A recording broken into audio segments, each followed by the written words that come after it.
Good morning, DayBreak. My name is Zach Wagenvoort, and I'm the Intern Children's Ministry Coordinator here. And I want to wish everyone a happy Easter. And I have a little story for you all of Jesus' crucifixion and resurrection. Jesus and his disciples had finished their Passover meal, Jesus' Last Supper. So Jesus walked with his disciples to Gethsemane, and when they arrived, he left his disciples at the base of the hill while he went up to pray. Alone, Jesus cried as he prayed, "Father, if it is possible, take this suffering away from me, but only if it is a part of your plan." And when Jesus returned to his disciples, he found that they had fallen asleep.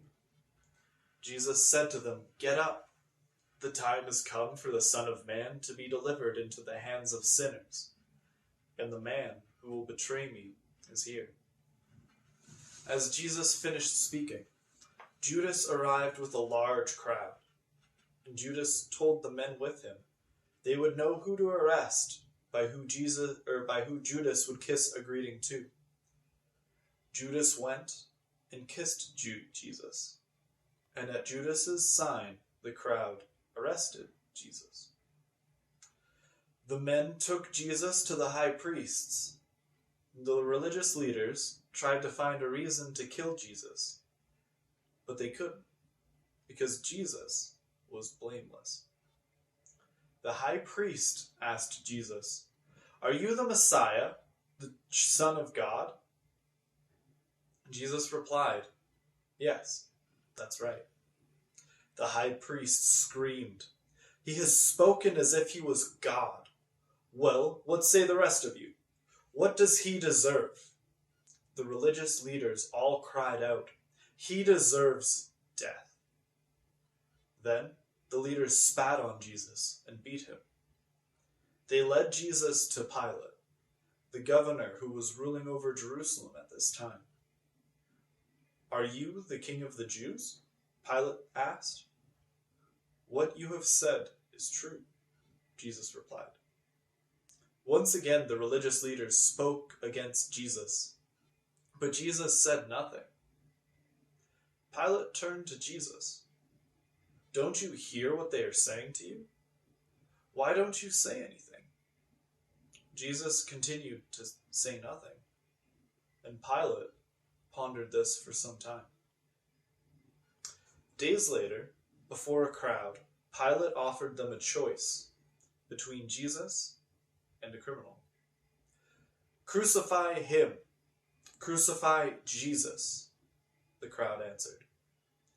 Pilate didn't think Jesus had done anything wrong, but he was at the mercy of the people, so he handed Jesus over to die.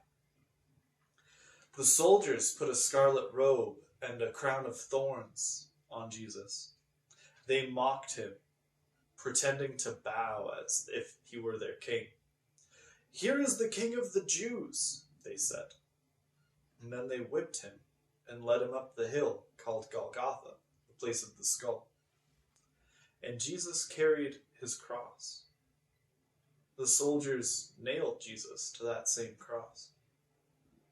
And they put a sign above his head that read, "This is Jesus of Nazareth, the King of the Jews."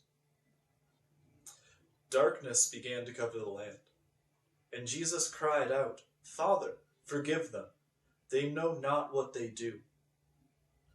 And after some time, Jesus spoke again. my God, why have you forsaken me?" Jesus then shouted and fell silent. He had died.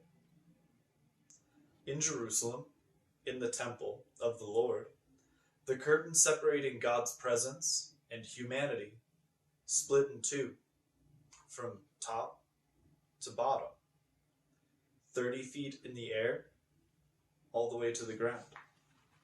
And the earth shook.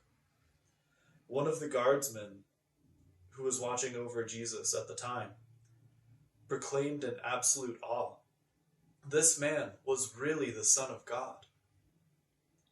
Jesus was buried in a tomb, sealed by a large stone, and guarded night and day, so no one could steal his body.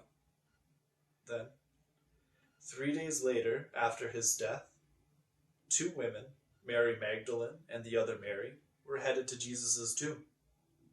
Suddenly, there was another earthquake, and an angel of the Lord rolled back the stone. The angel spoke to the women, "Don't be afraid. I know you were looking for Jesus, but he isn't here. He has risen, just like he said he would. In fact, he is going ahead of you into Galilee." At this news, the women hurried to tell the other disciples the good news.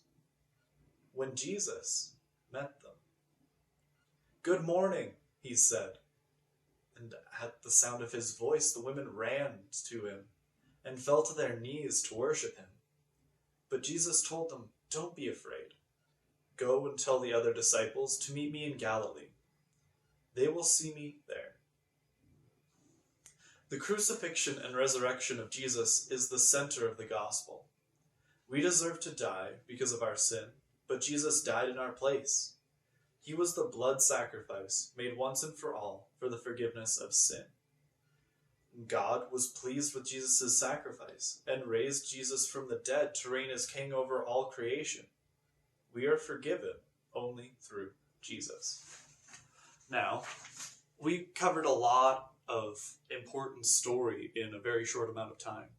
So I'm going to encourage all the families, or just anyone in general, to read these stories for yourself, whether it be from the Gospel of Matthew, Mark, Luke, or John. Read them together, all the way from the Last Supper to Jesus meeting with Peter on the beach. And yeah, spend some time together. All right. Have a great Sunday, everybody.